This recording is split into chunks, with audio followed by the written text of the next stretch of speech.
Um, some of the things we've talked about have been social media.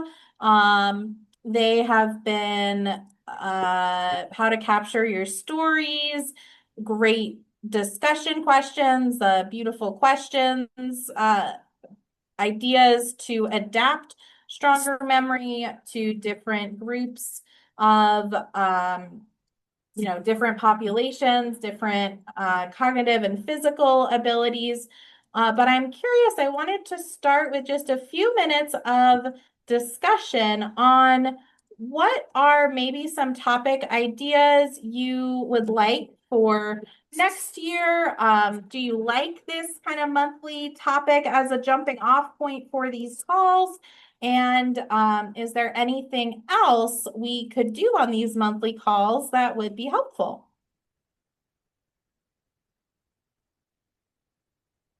And Jessica, I think we were going to have Taylor and Kevin introduce themselves too. Yes, I have slides for that. Oh, excitement. Yes. Great. So just curious, if there isn't a lot of feedback, that's fine. I'm getting ready to, I find it very useful this is Angela. I find it very useful to hear what other people are doing, and also any kind of ways that different ways to accomplish, say, for instance, to do the math. We can do the math sheets, but there are other ways to get them doing math. So anything that somebody's discovered that works is always good to hear about. I'm working with 3 levels of population. So also when you've got a mixed group where some people are fairly advanced with maybe dementia and some are not, how to do the program with that kind of variety of a group. Okay. Yeah, that makes a lot of sense. Yeah, and we're happy to share that. That's such a great question too, Angela, because you're right. It's a different approach with people who may have found the math to be a little more difficult and need a lot more almost one-on-one assistance. And like you said, there are different ways to do the math. You don't just have to do the math that's in the workbook because we don't want it to be stressful for anyone, and we want it to be not really challenging because that's not the goal, but something that they could fit into their routine. So we don't want it to be so easy for some that they find it distasteful, but at the same time, we don't want it to really be challenging for folks, and we certainly never want it to be so challenging that it's stressful. So it's a great question because you're working with 3 levels. So independent living residents, since you've got 5 of those groups running, we have found that people sometimes like to do the workbooks, sometimes want to do more than the workbooks, sometimes want to venture out on their own and do math on their phones. And if they don't find that stressful and they're still sticking with pretty much a 1st grade, 2nd grade, maybe venturing into 3rd grade math, if they find that, easy to do in their head, then that can work for them as well.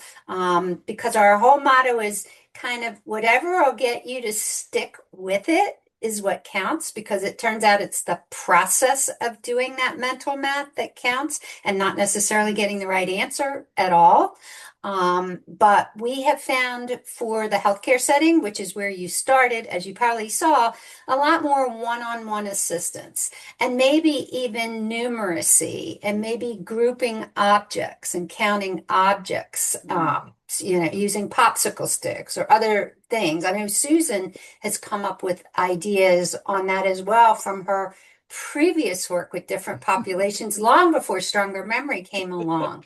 That's what I was going to mention one thing Great. too when you one of the things that I used, and you can get large ones now, were dice or dies, because you can't add up to more than 12, and people are comfortable with those lower numbers, and so just rolling them and saying the numbers and then seeing, like if they can guess. But then you have the ability with the tactile to start counting the That, the dot yeah. the pips. I just recently remembered that's Okay. the word, pips on the dice, and that you can get to the answer that way. So it was always kind of fun, and I had gotten some pretty large dice cubes, but it's another way. It's secure and it's a little fun. I think sometimes when people are afraid, the best way to get them to try something is to do it in a fun way. Yeah, absolutely. I Super think that's helpful. great. I think that could be a good monthly topic too. And I'm curious with maybe if we maybe not every month, because that might be a lot, but I'm wondering if we could give more notice occasionally of what the topic is, then maybe we could put out a call to facilitators.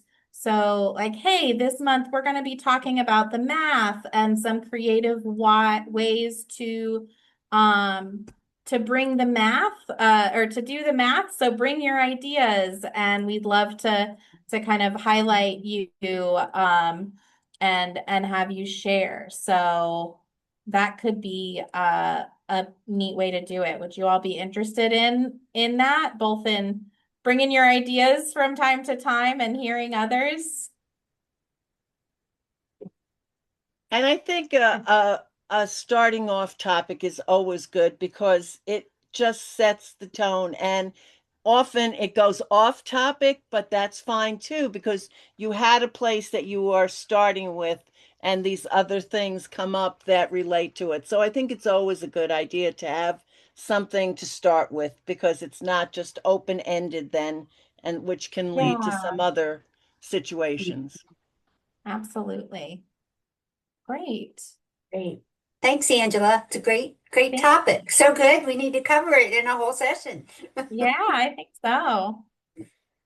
All right, and I'm sharing my screen, but while I'm doing that, feel free to um, share any last thoughts.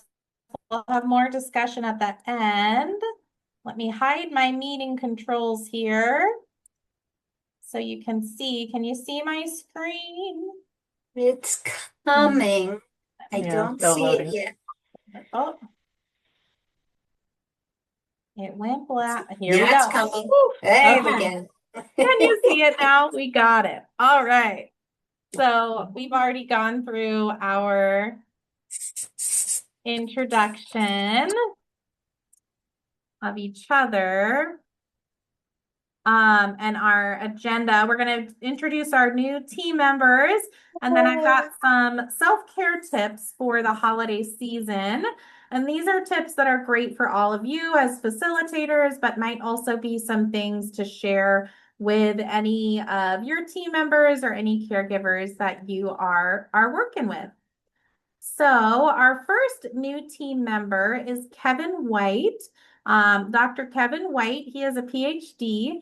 He's joining Goodwin Living as our new brain health coordinator. So some of you had met Ellie, our previous brain health coordinator. She's moved on to do some new social work case management, which is really what she's passionate about. And Kevin is passionate about brain health and education. So he comes to us with a strong academic background, and in his role, he's going to be a great resource for the facilitators because he's really going to be implementing stronger memory within Goodwin Living. And he's already brought some great ideas with his background as an educator to suggest, program improvements and develop some additional lessons. So with that, I'm going to hand it over to Kevin. He's been with us a month and maybe 6 weeks now. And I made him introduce himself to our internal groups, and he pulled together a bunch of pictures. So I'm going to let Kevin introduce himself with some of his pictures. Okay. Every time I like to do something different. So this time I was inspired by Susan, and so I'm going to do some Shakespeare. Ah, for Horatio.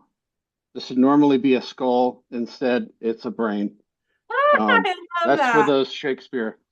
Um, so yeah, so I brought in I'm neurodivergent, like many people out there, and I get bored easily. So, and this is an example of that. My little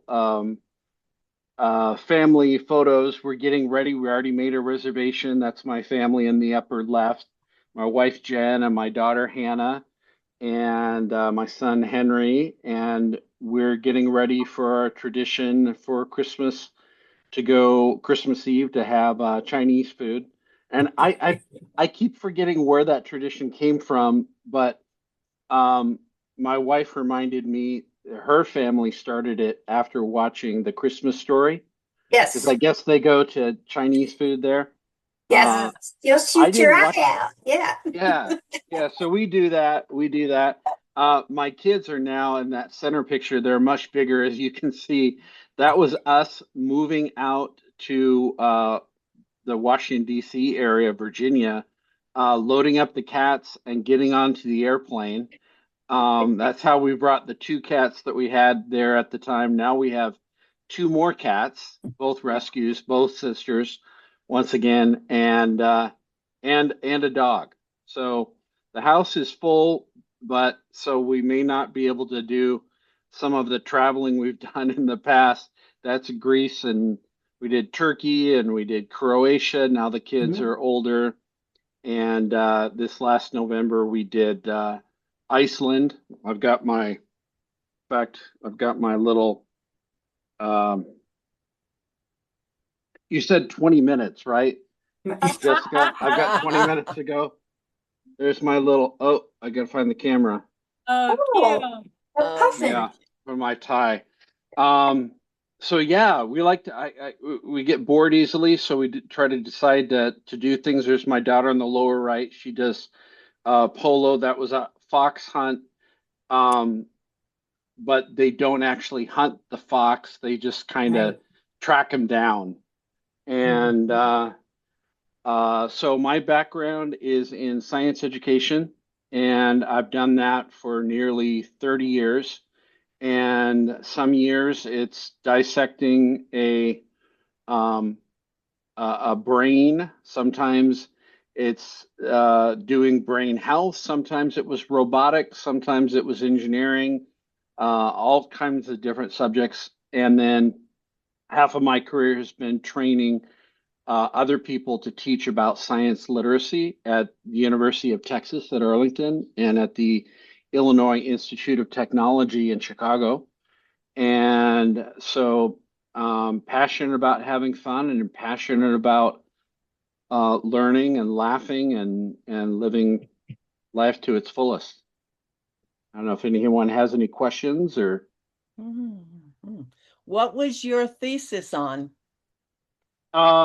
so my master's was on analogies, the use of analogies, and because those are essentially like scientific models are analogies in the use of from labs to understanding, the Earth as the just an orbit around the sun, so Galilean models.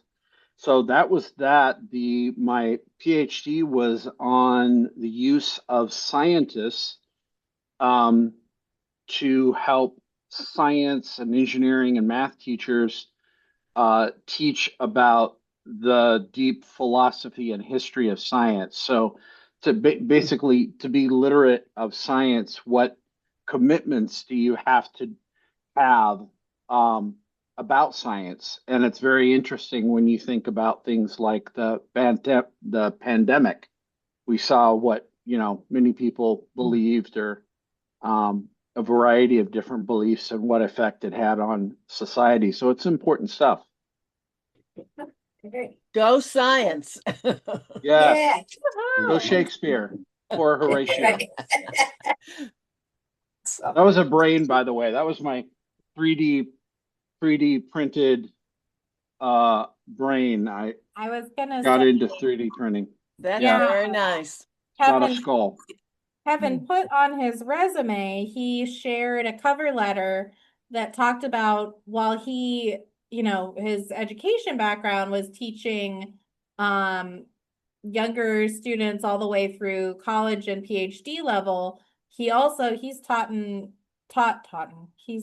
somebody's teach me English. He's taught all ages. This is a little 3D printed brain with some cute hands and wiggly legs that Kevin brought in his interview, because Kevin has volunteered for years as a teacher in senior living communities, teaching about technology and a few 3D printing classes as well. So really fun, new skill set for our team. So we're so excited to have Kevin with his background. Absolutely.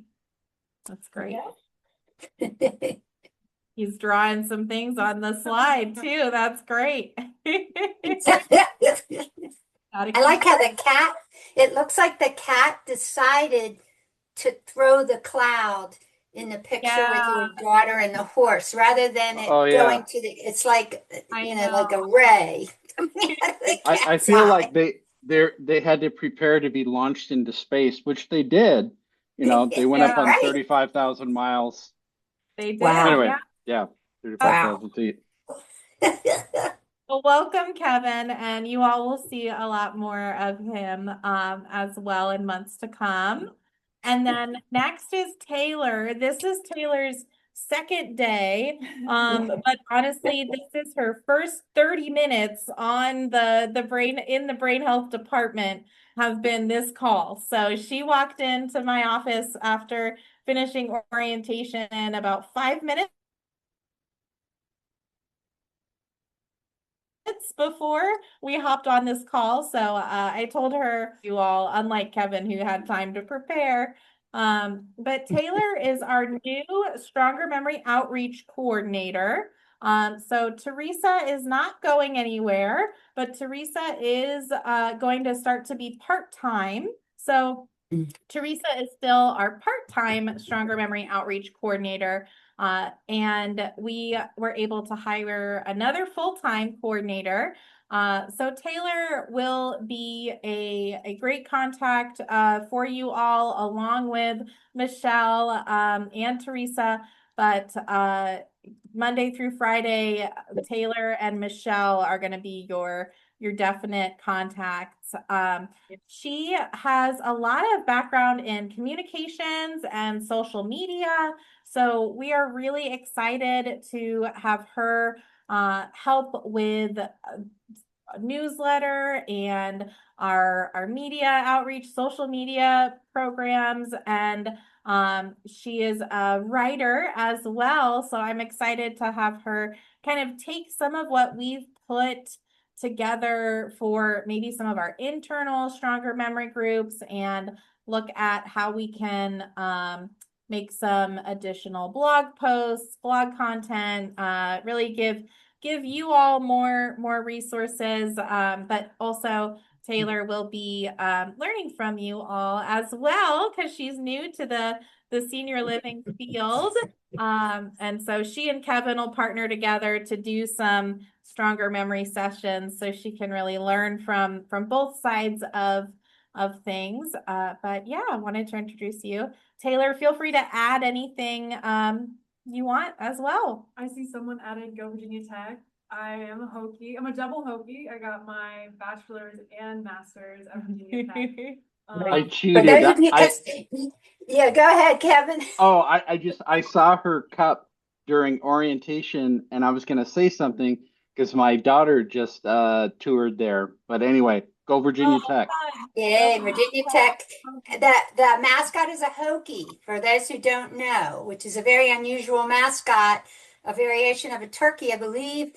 So yeah. I knew their mascot was the Hokies, but I didn't actually know what a Hokie was. And you say, what's a Hokie? And I go, I am. There you go. I love that. Yay.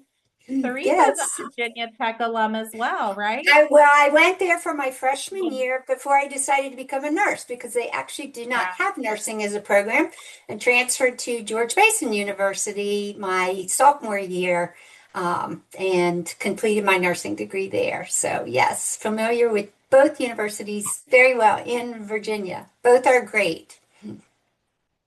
And George Mason is where I'm coming from. Yes. So she comes to us from George Mason, who's done a lot of our stronger memory research, but a different department there. So yeah, but we're really excited. I'm really excited. It's nice. It's gonna be great. So we've been a Yes. growing team and excited to grow into 2026. Right. All right. Now, our topic for this month is around some self-care. I knew we were going to take up some time, some good time introducing Kevin and Taylor. So I wanted kind of, and I knew we were have a smaller group with it being December. So we're going to talk a little bit about why self-care matters. This is me putting on my social worker hat a little bit. I hope some of you find this useful, but also maybe have some tips that you can share with those that you're working with. The holidays, we know, really amplify stress. There's a lot of pressure and emotional load. You all are doing great work in the field, whether you're a volunteer facilitator or whether this is your job. So just want to acknowledge, thank you all for the work you're doing. And there's a lot going on this time of year. So taking care of ourselves can help protect that energy, peace, and joy so that we can show up fully for those that we serve and make sure that we are happy and healthy for years to come. So number one, this is something I need reminders of often around the holiday times and all the time, is to, yeah, Teresa and Michelle are laughing, protect your energy. So give yourself permission to say no to extra commitments, and to say no to things, even if it is something that seems like a great idea. If your bandwidth isn't there, it's okay to say no. To set boundaries around time, especially time off or time that you're planning to spend with family or loved ones. And then choose one daily energy protector. I liked this. This idea I actually got from ChatGPT, a daily energy protector. So that could look like a 5-minute stretch, a walk, or just a cup of tea in silence. I know for me, especially with my phone, the radio in the car, I don't often take time to just kind of be still. So setting a timer, and even if it's 5 minutes, taking some time to just protect your energy and kind of be still, enjoy something in the moment can be a really great thing, especially this time of year. Tip number 2, keep it simple. Holidays don't have to be perfect. Good enough is enough. Simplify traditions or routines instead of abandoning them completely. My family always makes my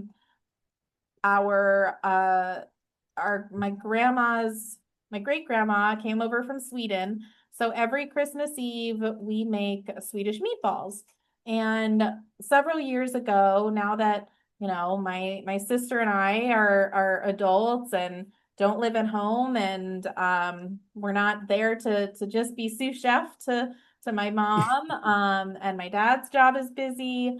It got really challenging to do this routine. And so for a couple years, we weren't able to make the meatballs. And then we looked up what are some other ways, because you have to, you're pan frying them, and if you make it makes a lot, so you're pan frying like 60 meatballs, and you can really only do like 5 to 8 at a time in the pan, or it gets all sticky. And my mom found a recipe online that said, cook up a pan or two worth, so you have the drippings for the gravy, and then put the rest on a cookie sheet and bake them in the oven. So that's what we do now. And it's not the perfect, authentic, pan-fried meatball that we used to do, but it's a way that we can keep that tradition and make it really simple and meaningful. And along with that, simplifying your traditions or routines is also to prioritize what brings you peace or what brings you meaning. If there are things that you've always done because it's just checking things off the list, but it's not bringing you joy or peace, it can be time to reevaluate some of those traditions. Thank you Make for that permission. Thank you for the permission to do that, Jess. Absolutely, absolutely, Teresa. Yes, absolutely. Tip number 3, make space for your own emotions. You all as facilitators and in your other roles, you hold a lot of space for others. So making sure that you create your own space too. Sometimes that could be journaling, mindful breathing, or just reaching out to others you trust for a supportive conversation so that you're not overwhelmed with emotions or keeping those kind of in, because that can be really stressful. Tip number 4, nourish your body, but gently. It is the holiday time, so definitely indulging in some of that holiday food, in holiday sweets. That is totally fine. Don't guilt yourself over those things that bring you joy, but maybe set some realistic habits like hydration, movement, or regular meals. I got a new water bottle for my family's my extended family's holiday gift exchange. So my goal is to remember to bring it with me every day so I can stay hydrated. And choose foods that make you feel good. So a balance, not necessarily pressuring yourself. December is not the time with Christmas, Hanukkah, Kwanzaa, whatever you might be celebrating. It's not the time to go on a new diet, but to choose some of those foods that really make you feel good inside and out. So just that balance of nourishing food that tastes good and feels good. And then prioritizing rest. Even a short afternoon reset can help prevent burnout, making sure that we're not overbooking ourselves to the point where we're not getting enough sleep and enough rest. Tip number 5, lean on your community. Reach out to peers, coworkers, or loved ones. Celebrate wins, big or small. And then I need this reminder sometimes. Asking for help is a strength, not a burden, especially over the holidays. People want to be there for each other. It feels good if someone can be there for you. So being willing to ask for help or ask for support is a strength.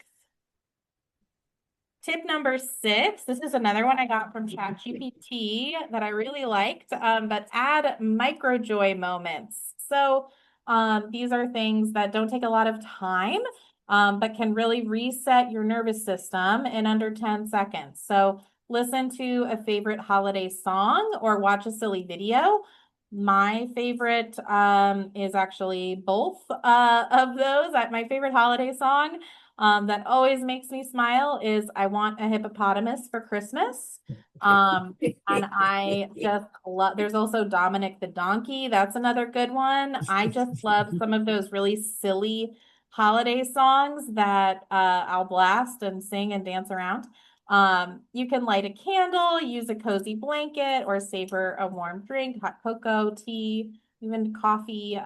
Take a moment to really enjoy. And that just helps reduce our cortisol, reset our nervous system in a short amount of time. And then our last tip number 7, give yourself grace. No matter what, this applies to every aspect of life. You don't have to do everything and you don't have to be everything. Even just what you're doing. I know you all do so much outside of Stronger Memory and outside of being a facilitator. What you're doing is meaningful, heart-centered work. That's enough.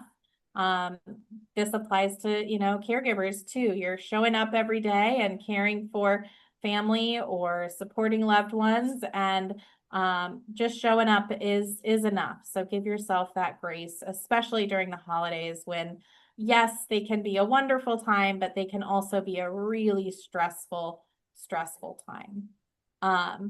And with that, thank you all and happy holidays. This is our little brain guy, and I haven't figured out how to animate him yet, but I did put a Christmas hat on him. I was trying to think of a Hanukkah, how to make a Hanukkah celebration, but I think that we'll just have to. I didn't have time to do that one too, but we'll make some other holiday.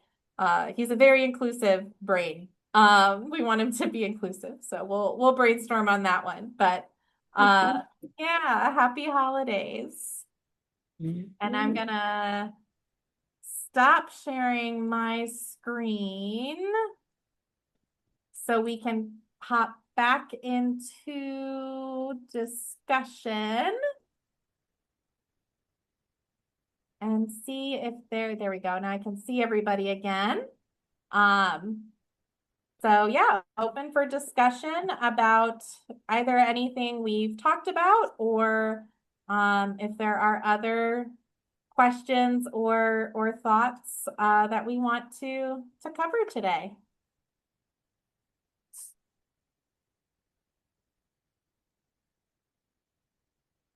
I like the self-care.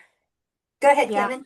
Yeah, we seem to be like on the same wavelength. Yeah, Yeah. we feel it.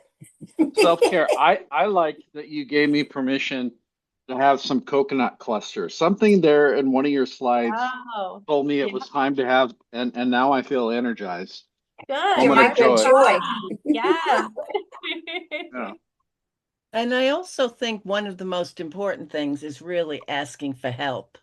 Yeah. And that, it's very hard for everybody, but it really makes things easier. And usually the person who's helping is very happy to do it. So, Yes. Couldn't agree more. No, Definitely. Yeah. And you don't have to be perfect. no. Just That's sometimes for just sure. showing up is enough.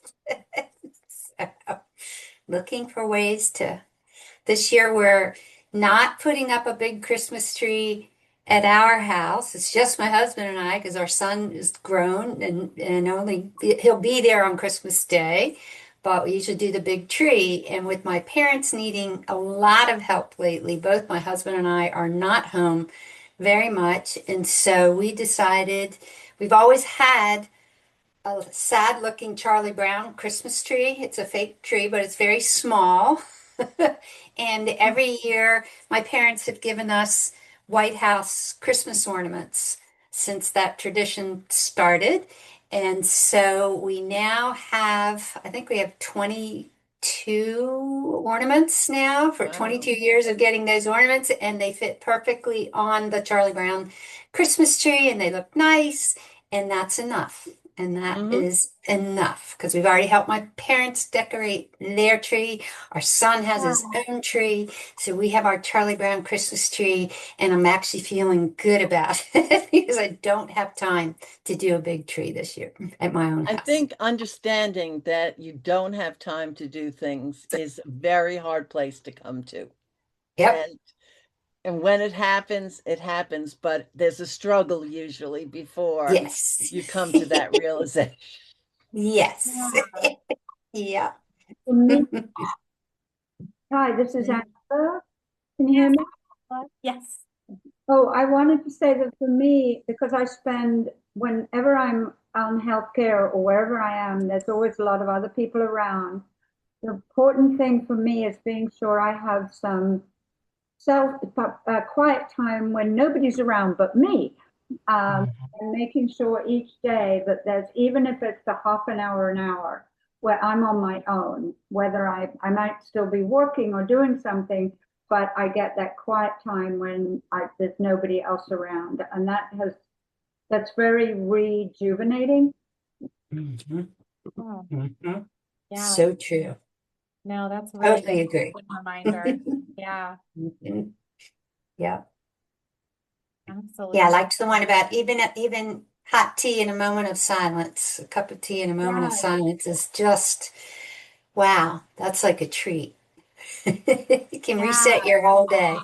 And I'm always listening to something. My neurodivergent brain, my ADHD means my brain always wants to be stimulated, but sometimes we don't know our own limits. So that reminder to have a little bit of silence and rest is important because I usually make my cup of hot tea and then put a podcast on. So having I'm that with you. quiet or having some soft music, I think is a good reminder so that we're actually feeling rested. Or Angela, your point about making sure there is some time that we are Mhm. alone and not surrounded by others, whether that's virtually or in person, I think is a good Mhm. It's such reminder. a throwback, podcasts and radio. I mean, just like Oh yeah, radio is dead, and then all of a sudden the world of podcasts came podcast. along, Right. and people are listening and not watching. And Yes, Right. yes, Mhm. I know.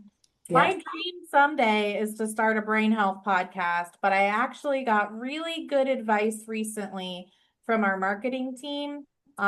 They said not a lot of people like podcasts are all about how you market them and how you get the word out, but she suggested a YouTube, maybe just a monthly YouTube series that people would maybe watch Mhm. that or even listen to that. Mhm. So Right. maybe we'll start that at some point it's in hard to go 2024. between listening or visual of a YouTube. I mean, Exactly.